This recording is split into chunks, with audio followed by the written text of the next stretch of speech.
هنا هاشرح لكم إزاي منتخب مصر بيقدر يخرج بالكورة.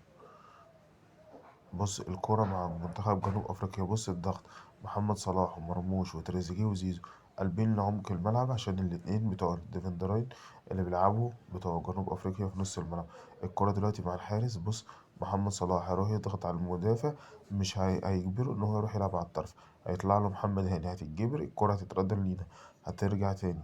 بُص ركزوا معايا برضه في الصورة من الناحية التانية من عن طريق الهجمة. بُص زيزو بيعمل إيه، بيقفل عمق الملعب هو ومروان. بُص الكورة مروان قطعها اتحولت لمرموش، مرموش جري اتحولت بقت الهجمة مرتدة خدنا منها فاول.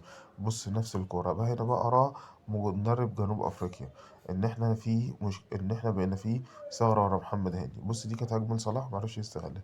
بُص بقى هيقدروا يعملوا إيه، محمد هاني هنا بيقدر يخرج. بُص ركز معايا كده، محمد هاني بيخرج بزيزو ومروان قافلين العمق خالص ما بقاش في أي حاجة، هو استغلها بقى. بُص بقى يلعبها إيه، ورا على طول، بقت الكرة مين لياسر، خدناها أول مرة.